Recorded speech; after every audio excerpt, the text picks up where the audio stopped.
Assalamualaikum warahmatullahi wabarakatuh. Yang terhormat Bapak Ibu penguji, perkenalkan nama saya Irma Rahmawati, mahasiswi PPG Daljab Angkatan 3 2021 dengan nomor induk mahasiswa 92036116660 Universitas Negeri Medan. Pada hari ini, Senin, tanggal 18 Oktober 2021, saya akan melaksanakan uji kinerja praktik pembelajaran.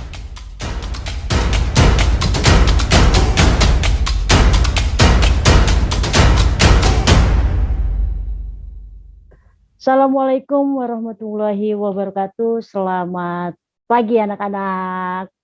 Pagi, Bu. Pagi, Bu. Pagi, Bu. Apa kabarnya hari ini? Alhamdulillah. Baik, Bu. Oke, walaupun dalam masa pandemi saat ini kita harus tetap semangat ya, Nak. Oke, dengan pembelajaran daring. Nah, sebelum kita memulai kegiatan hari ini, ada baiknya kita berdoa terlebih dahulu. Untuk itu Ibu meminta kepada Rafli sebagai ketua kelas memimpin doa, Nak. Kita mulai ya, Nak. Sebelum kita mulai kegiatan pada pagi hari ini, alangkah baiknya kita berdoa menurut agama dan kepercayaan kita masing-masing. Berdoa dimulai. Berdoa selesai. Terima kasih. Terima kasih, Rafli. Nah, sebelum Ibu menyampaikan tujuan pembelajaran kita hari ini, ada baiknya kalian mengisi kehadiran. Linknya sudah Ibu berikan di Google Classroom ya. Silakan sambil kalian masuk ke Google Classroom, isi kehadiran sesuai dengan namanya. Oke, baiklah, Nak. Kita akan memulai. Ya, Ibu tampilkan. Selamat datang di kelas sejarah bersama Ibu Irma. Dan jangan lupa kita mempersiapkan diri. Apa yang perlu kalian persiapkan? Nah, materi yang akan kita bahas hari ini adalah mengenai demokrasi terpimpin. Sebelum kita membahas lebih jauh tentang demokrasi terpimpin, Ibu akan bertanya, kira-kira materi minggu lalu kita membahas tentang apa? Demokrasi liberal. Oke, demokrasi liberal. Oke, Rafli, demokrasi liberal itu kita bahas apa saja? Tentang kabinet-kabinet yang berganti, kemudian juga kebijakan-kebijakannya di bidang politik dan ekonomi. Nah, oke. Ada yang ingin menambahkan? Saya, Bu. Ya, Dava, silakan. Penggunaannya Undang-Undang Dasar Serikat, Bu. Nah, good. Undang-Undang Serikat kemudian menjadi Undang-Undang sementara ya 1950. Oke. Nah, kemudian kalau kita berbicara di sistem demokrasi pastinya kalian sudah paham ya, minggu lalu sudah dibahas mengenai itu, dan kemudian dalam perjalanannya sistem demokrasi di Indonesia itu memiliki tahapan-tahapan. Oke, katakanlah pada awal kemerdekaan kita menggunakan sistem parlementer atau disebut dengan demokrasi liberal. Dan kemudian ternyata pada masa penerapan demokrasi liberal itu banyak mengalami ketimpangan, kesenjangan, yaitu tadi katakan kebanyakan kabinet jadi saling menjatuhkan dengan dikeluarkannya masih tidak percaya, ya kan? Kemudian kegagalan dalam ekonomi karena hanya dirancang, begitu dirancang sudah digantikan kabinetnya. Dan inilah yang nanti menjadi bagian kenapa muncul sistem demokrasi terpimpin. Nah, ini yang akan kita bahas. Demokrasi terpimpin akhirnya merasakan juga di tahun 1959 sampai 1965. Kenapa ini terjadi? Nah, tadi salah satunya. Nah, ini yang akan kita bahas yaitu mengenai perkembangan kehidupan politik dan ekonomi bangsa Indonesia pada masa demokrasi terpimpin dan dampaknya bagi kehidupan bangsa Indonesia. Nanti kalian berdiskusi yang menghasilkan sebuah laporan tertulis mengenai kehidupan politik dan ekonominya dan kemudian kalian diminta untuk presentasikan. Paham ya? Nah, tujuan pembelajaran yang akan kita capai, melalui proses pembelajaran, kalian menggali informasi sebanyak-banyaknya, baik melalui modul yang Ibu berikan di GCR, LKPD yang Ibu berikan GCR, serta jurnal yang sudah Ibu share di grup WA kalian. Nah, ini akan menjadi bagian dari literatur yang akan kalian bahas di kelompok nanti. Nah, paham ya? Nah, apa sih manfaat kita mempelajari demokrasi? Kira-kira apa manfaatnya?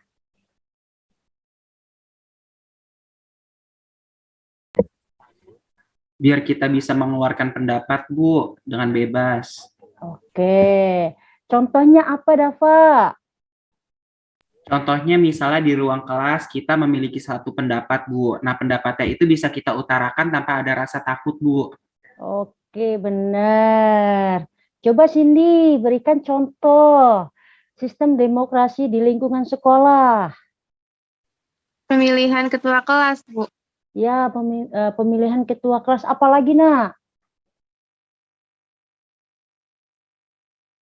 Pemilihan apa selain ketua kelas?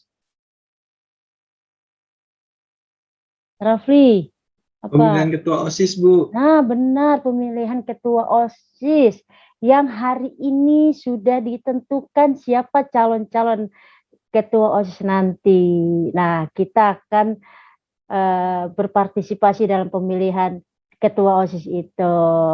Nah, itu juga bagian kalian berdemokrasi. Kemudian di lingkungan rumah, VB.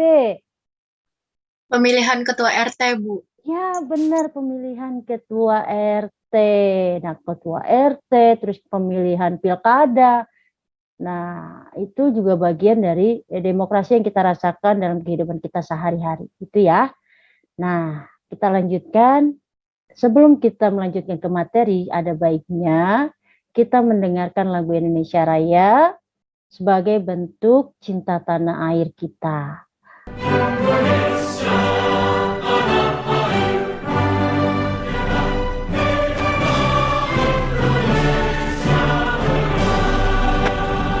Oke, terima kasih sudah mendengarkan lagu Indonesia Raya. Kira-kira gambar apa, Nak? Ayo, tebak. Gambar apa yang kalian sudah lihat? Gedung MPR DPR, Bu. Iya, gedung DPR.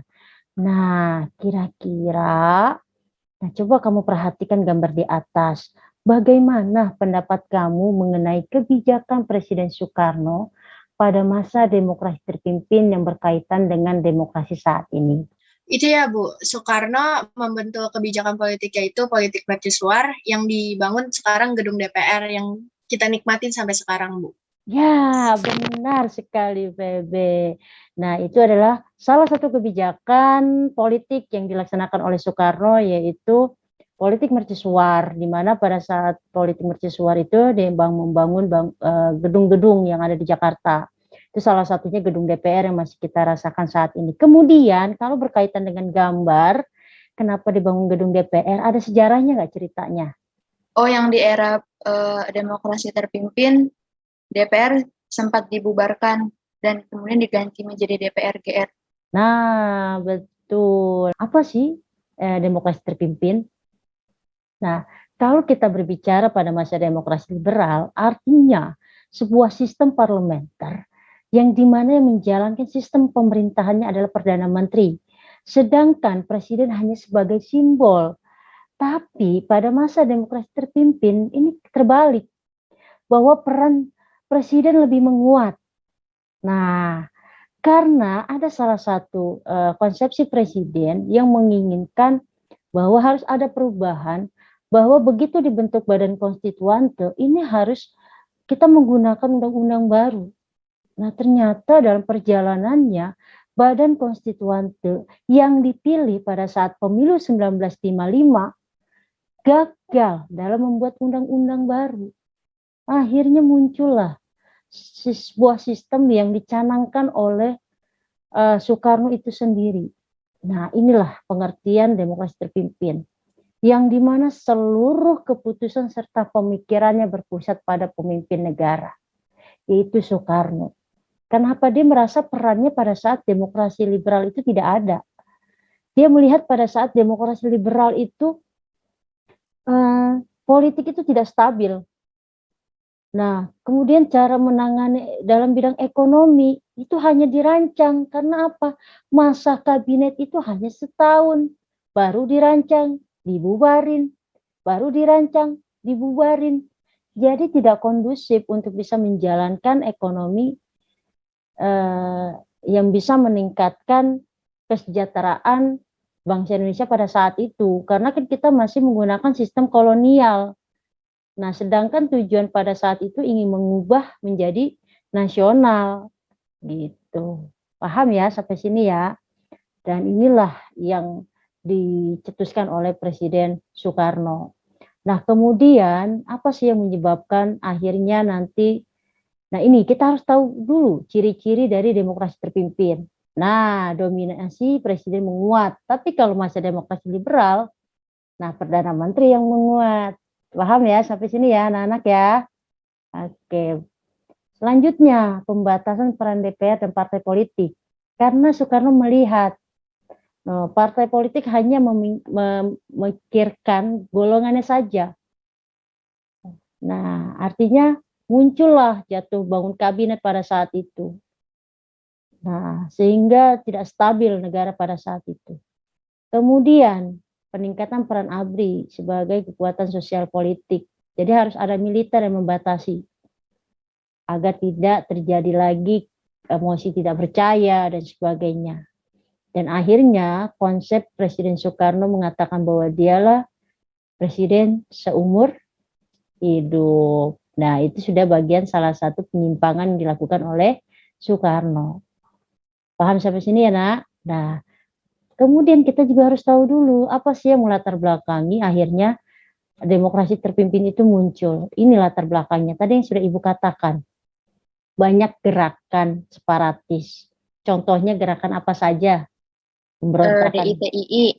Iya, DITII. Gerakan Operasi Papua Merdeka, Bu. Ya, kemudian apa lagi? Ada pemberontakan di berbagai daerah, bahkan ada pemberontakan PRRI, Permes dan sebagainya.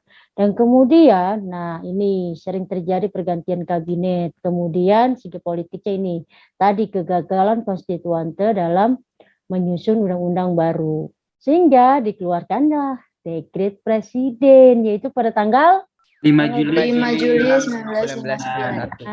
Oke, 5 Juli 1959. Yang pertama, nah kita tidak lagi menggunakan Undang-Undang Sementara 1950, tapi kembali ke Undang-Undang 45, walaupun dalam penerapannya nanti banyak terjadi penyimpangan. Dan kemudian dibubarkannya konstituante tadi, tidak berhasil membuat undang-undang baru.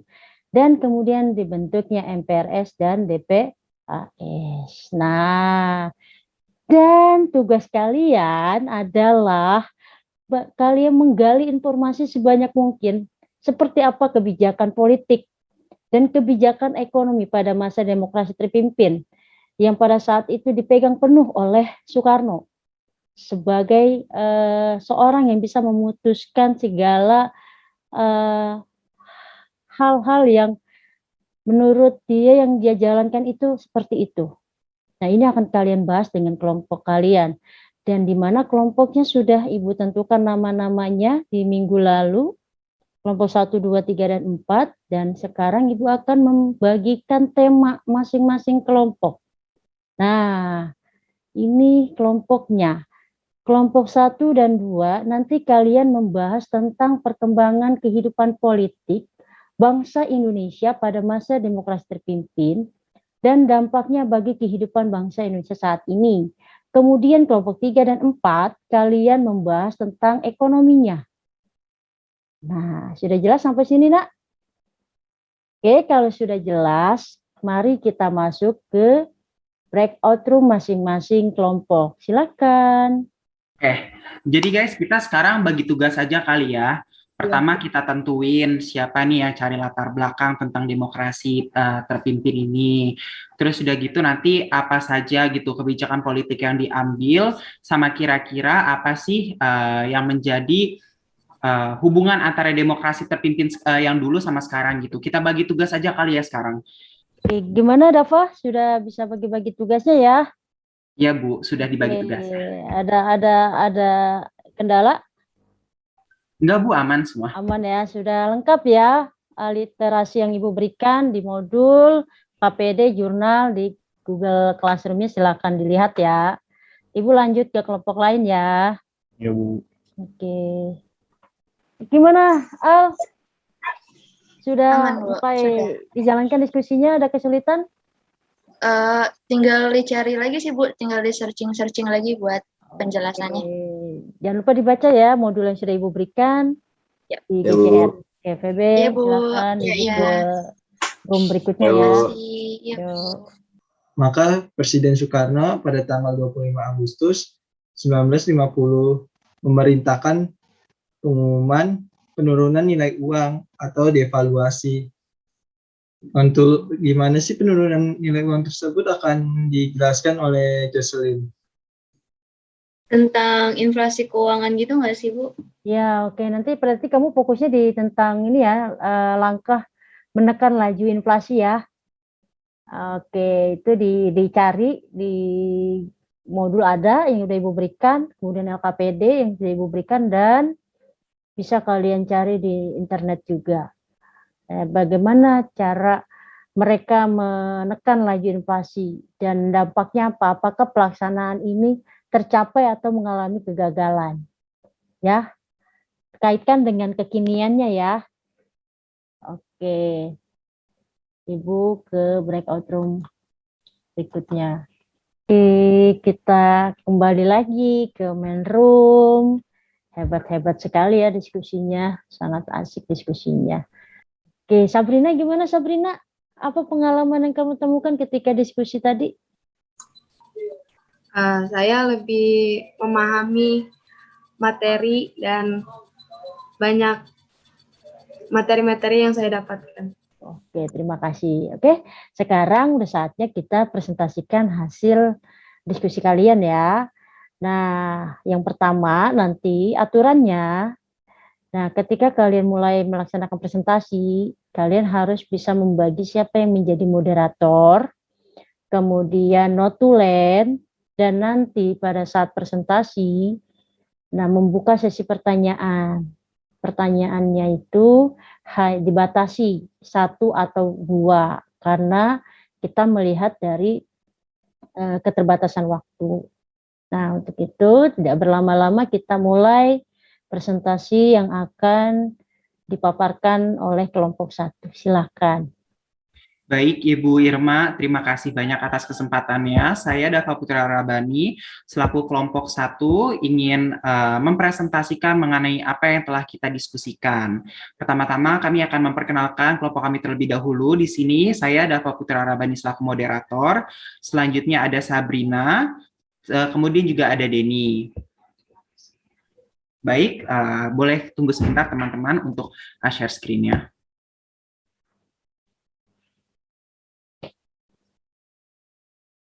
Yang lainnya perhatikan ya, sambil membuat pertanyaan. Baik, ini merupakan makalah yang sudah kita, udah sampai sini aja, Dan, udah di pendahuluan. Oke. Baik, teman-teman, di sini kita akan membahas mengenai menjadi 3 bagian. Pertama, kita akan membahas mengenai pendahuluan, kemudian kebijakan-kebijakan politik, kemudian kita akan memfokuskan pada salah satu kebijakan politik yang diambil oleh Soekarno pada demokrasi terpimpin, dan kita akan membahas mengenai implikasi dari kebijakan tersebut yang diambil sehingga bisa terjadi sampai sekarang. Baik, untuk Denny dipersilahkan untuk menjelaskan bagian pendahuluan. Baik, terima kasih Kak Dava Rabani. Latar belakang demokrasi terpimpin. Yang pertama, pemerintahannya tidak berjalan efektif. Ini karena partai-partai politik saling bersaing dan berebut kepentingan. Pelaksanaan demokrasi terpimpin di Indonesia dimulai dengan dikeluarkannya dekret presiden pada tanggal 5 Juli 1959 oleh Presiden Soekarno. Dekret pada tanggal 5 Juli 1959 menandakan masa baru, yang mana Indonesia meninggalkan demokrasi liberal berganti dengan demokrasi terpimpin. Demokrasi terpimpin diartikan sebagai demokrasi yang dipimpin oleh kebijakan dalam permusyawaratan dan perwakilan. Pada pelaksanaannya, pengertian demokrasi terpimpin lebih cenderung kepada demokrasi yang dipimpin oleh Presiden sebagai Panglima Besar Revolusi. Melalui demokrasi terpimpin, Soekarno ingin membangun sistem politik yang sesuai dengan jati diri bangsa. Negara Barat yang dirasa sukses menjalankan bentuk pemerintahan tersebut. Sekian, terima kasih. Akan saya kembalikan lagi ke Saudara Data. Baik, terima kasih Denny atas pembahasannya. Selanjutnya, saya sendiri akan membahas mengenai bab 2. Yaitu saya akan membahas mengenai demokrasi terpimpin. Demokrasi terpimpin merupakan salah satu paham yang menawarkan bentuk pemerintahan dari mayoritas sehingga demokrasi sering juga dikatakan sebagai aturan mayoritas. Demokrasi terpimpin yang terjadi pada tahun 1959 sampai dengan tahun 1965 merupakan salah satu sebutan bagi masa pemerintahan Presiden Soekarno di Indonesia. Pada periode pemerintahan Indonesia tahun 1959 sampai dengan 1965 tersebut, kekuasaan didominasi oleh Presiden. Peranan partai politik menjadi sangat terbatas, pengaruh komunis semakin berkembang, dan peranan TNI sebagai unsur politik sosial semakin luas. Demokrasi terpimpin merupakan salah satu hype pendek demokrasi yang tidak didasarkan atas paham liberalisme, sosialisme, nasionalis, fasisme, dan komunis. Tapi salah satu paham demokrasi yang didasarkan pada keinginan-keinginan luhur bangsa Indonesia seperti tercantum di dalam pembukaan Undang-Undang Dasar 1945. Demokrasi yang menuju pada suatu tujuan yang mencapai masyarakat adil dan makmur yang penuh dengan kebahagiaan material dan prakteknya, spiritual sesuai dengan cita-cita pada proklamasi 17 Agustus 1945. Namun, di dalamnya apa yang dinamakan dengan demokrasi terpimpin yang memiliki tujuan yang luhur ini tidak pernah dilaksanakan secara konsekuen. Malah sebaliknya, sistem ini sangat jauh dan menyimpang dari arti yang sebenarnya dalam prakteknya. Yang memimpin demokrasi ini bukan Pancasila sebagaimana yang dicanangkan, tetapi sang pemimpinnya sendiri. Akibatnya demokrasi yang dijalankan tidak berdasarkan pada keinginan luhur bangsa Indonesia, tetapi berdasarkan keinginan atau ambisi-ambisi politik pemimpinnya sendiri. Setelah kita mengetahui apa itu demokrasi terpimpin pada masa tahun 1959 sampai 1965, selanjutnya kita akan membahas nih, apa saja sih macam-macam demokrasi terpimpin dan kebijakan yang diambil oleh Soekarno. Untuk Sabrina, dipersilahkan. Untuk kebijakan yang diambil Soekarno dalam kehidupan politik di dalam demokrasi terpimpin, yang pertama itu Soekarno mengambil kebijakan pembebasan Irian Barat, yang dimana di dalamnya terdapat latar belakang pertempuran Laut Aru, persetujuan New York, dan akhir dari konflik. Kedua, Soekarno mengambil kebijakan konvensi Indonesia-Malaysia, dan ketiga, politik mercusuar. Dari tiga kehidupan, kami akan mengulas lebih detail tentang pembahasan Irian Barat. Kembali ke moderator. Baik, terima kasih Sabrina atas pemaparannya. Selanjutnya nih kita akan membahas dan lebih fokus pada salah satu kebijakan politik yang diambil oleh Soekarno itu sendiri. Yang pertama yang kita ambil adalah pembebasan Irian Barat. Sekarang saya akan menjelaskan mengenai latar belakang kenapa sih bisa terjadinya gerakan separatisme dan kemudian kebijakan apa yang diambil oleh Soekarno, kemudian implikasinya apa terhadap saat ini. Pada pembebasan Irian Barat, pembebasan Irian Barat atau Operasi Trikora adalah konflik 2 tahun yang dilancarkan oleh Indonesia untuk menggabungkan wilayah Indonesia. Pada tanggal 17 Agustus 1945, Indonesia mengklaim seluruh wilayah Hindia Belanda termasuk wilayah barat Pulau Irian. Namun pihak Belanda menganggap wilayah itu masih menjadi salah satu provinsi kerajaan Belanda yang sama dengan daerah-daerah lainnya. Dalam konferensi meja bundar pada tahun 1949, Belanda dan Indonesia itu tidak berhasil dalam mencapai keputusan Irian Barat. Namun setuju bahwa hal ini akan dibicarakan kembali dalam jangka waktu 1 tahun. Pada bulan Desember 1950, PBB memutuskan bahwa Irian Barat memiliki hak kemerdekaan sesuai dengan pasal 73E Piagam PBB.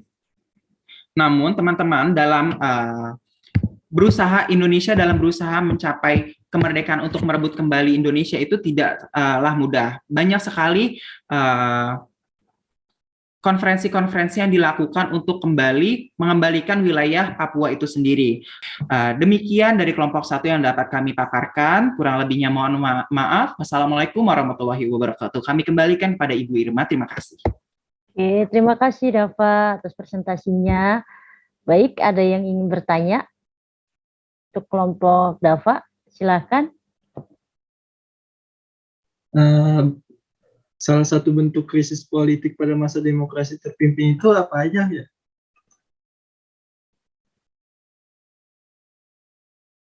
Terima kasih. Baik, terima kasih Rafli atas pertanyaannya. Berikan kami waktu 1 menit untuk menjawab pertanyaan dari Rafli. Rafli, saya izin menjawab pertanyaan dari Rafli, yaitu bentuk krisis politik di Indonesia saat itu apalah sih? Salah satu bentuk krisis politiknya adalah pergerakan politik pada demokrasi terpimpin itu sebenarnya sudah berjalan dengan baik. Namun terdapat beberapa penyimpangan-penyimpangan dan penyimpangan yang tidak sesuai dengan Undang-Undang Dasar 1945.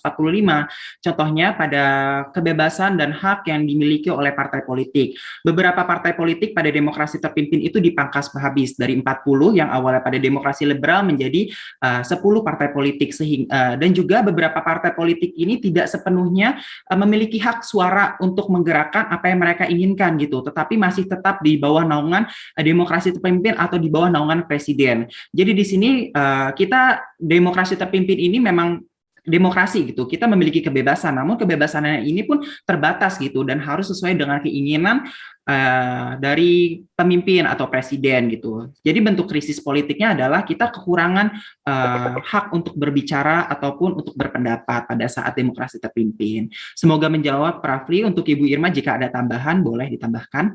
Satu, good job, itu ya presentasinya. Dan kemudian untuk penambahan tentang kebijakan politik akan dilanjutkan oleh kelompok 2. Silakan kelompok 2. Baik, terima kasih Bu Irma. Sebelumnya saya izin untuk share screen ya Bu. Ya, silakan. Semuanya, yang terhormat Ibu Irma Rahmawati selaku guru mata pelajaran Sejarah Indonesia, serta teman-teman yang saya banggakan. Terima kasih atas kehadiran teman-teman, sehingga kita dapat berkumpul pada pagi hari ini dan membahas lebih lanjut mengenai demokrasi-demokrasi yang pernah diterapkan di Indonesia. Sebelum memulai ke dalam materi, saya memperkenalkan kelompok saya terlebih dahulu. Yang pertama ada saya, Alia Salsabila, selaku moderator kelompok.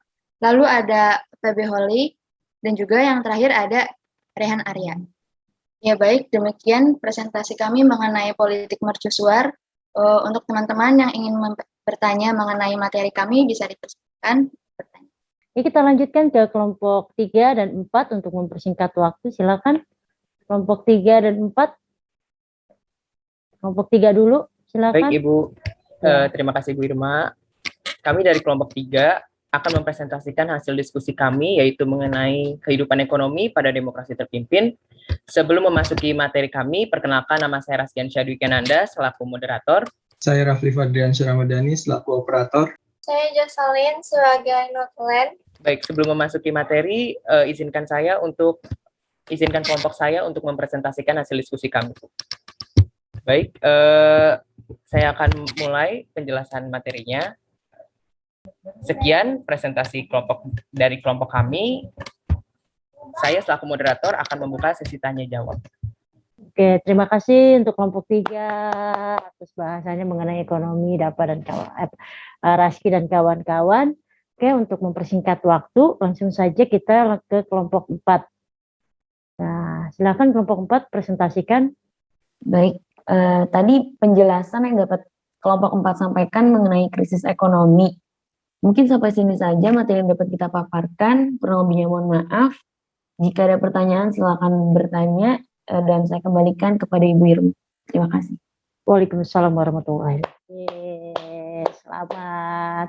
Kelompok 1, 2, 3, dan 4 sudah mempresentasikan hasil diskusi kalian bersama kelompok kalian mengenai kebijakan politik dan ekonomi pada masa demokrasi terpimpin, yang akhirnya nanti kalian bisa membandingkan bagaimana prosesnya dan seperti apa dan kemudian kaitannya dengan demokrasi saat ini. Apakah kebijakan politik hari ini ada bagian dari kebijakan politik pada masa demokrasi terpimpin yang diterapkan, ataukah dalam bidang ekonomi demokrasi saat ini masih menjalankan sistem ekonomi yang dilaksanakan pada masa demokrasi terpimpin.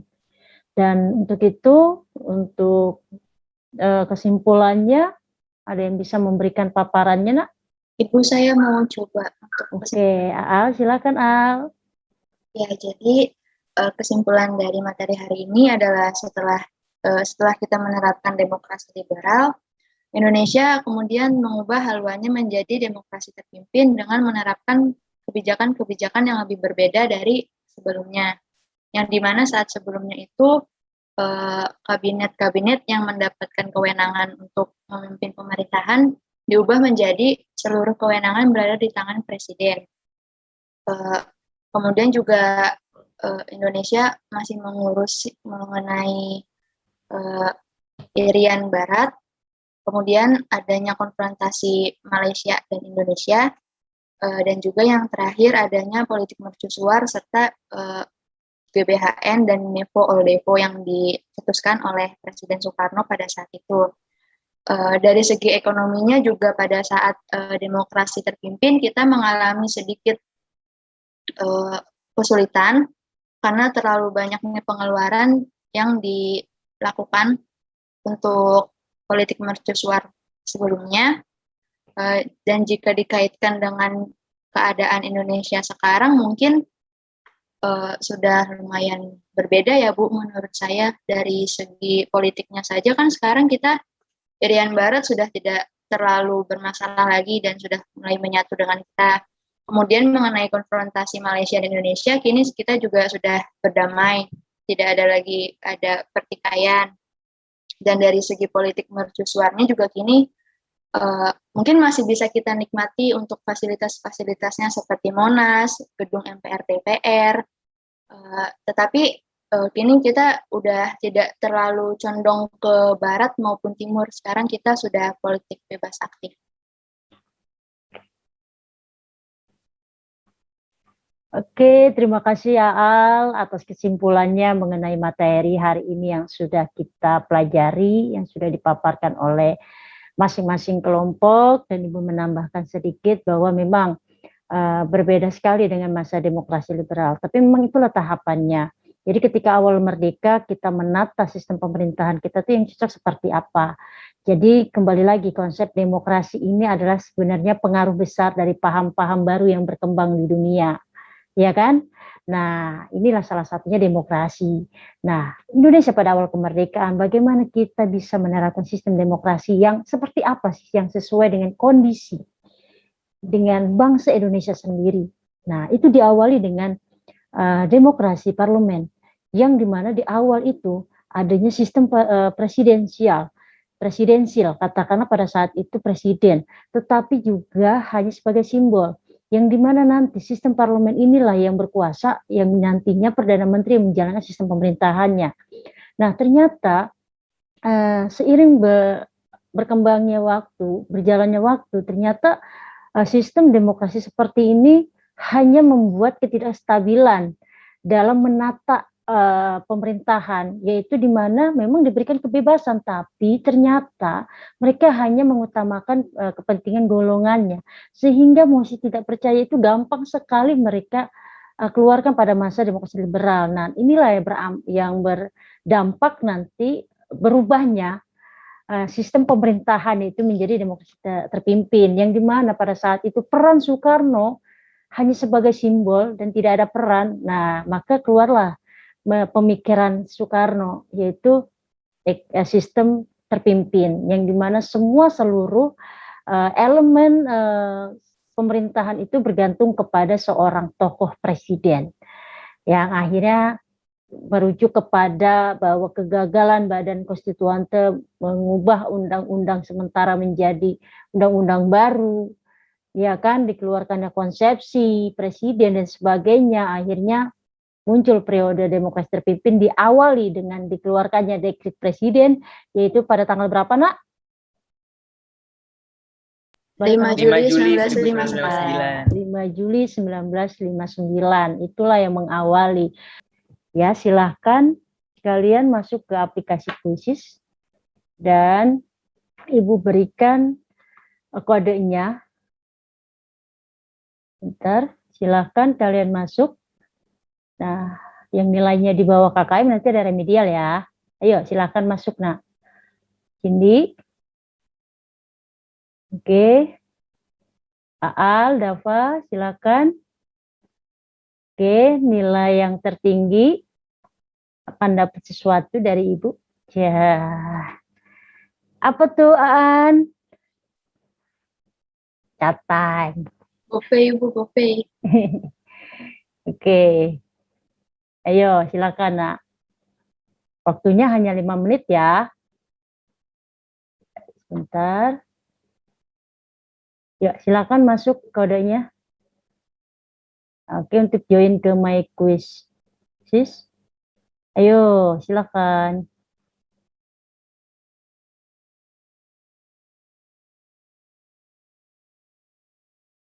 Oke, tes evaluasi ini untuk menentukan sejauh mana pemahaman kalian mengenai materi hari ini ya. Sudah? Kalau sudah, kita mulai ya.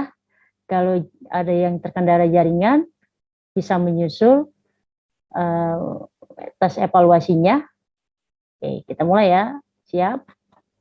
Oke.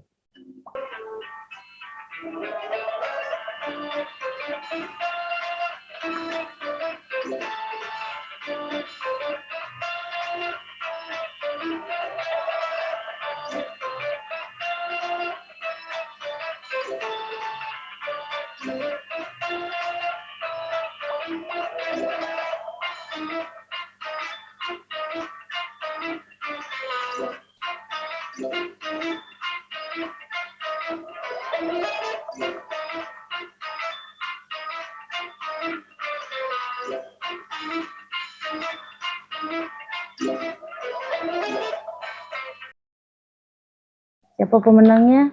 Wah, nilai tertinggi Aal, Dava, dan Denny. Good job. Oke. Terima kasih. Nanti Ibu lihat ya siapa nilainya yang dibawa KKM. Nanti tenang aja, kita ada remedial dan ada pengayaan. Dan kemudian, nah kita kembali lagi. Sudah selesai tahap rancangan pembelajaran hari ini. Untuk itu, kalian persiapkan materi berikutnya dan dilihat di GCR. Nah, untuk itu Ibu akhiri kegiatan hari ini yang diakhiri dengan doa. Diminta kepada Rafli untuk memimpin doa sebagai doa penutup, nak. Sebelum kita mengakhiri pelajaran pada pagi hari ini, ada baiknya kita berdoa menurut agama dan kepercayaan masing-masing. Berdoa dimulai. Berdoa selesai. Terima kasih. Kembali kepada Bu Imam. Oke, terima kasih anak atas kehadirannya. Ucapkan. Assalamualaikum warahmatullahi wabarakatuh. Waalaikumsalam warahmatullahi wabarakatuh. Terima kasih, Bu Irma. Terima kasih, Bu.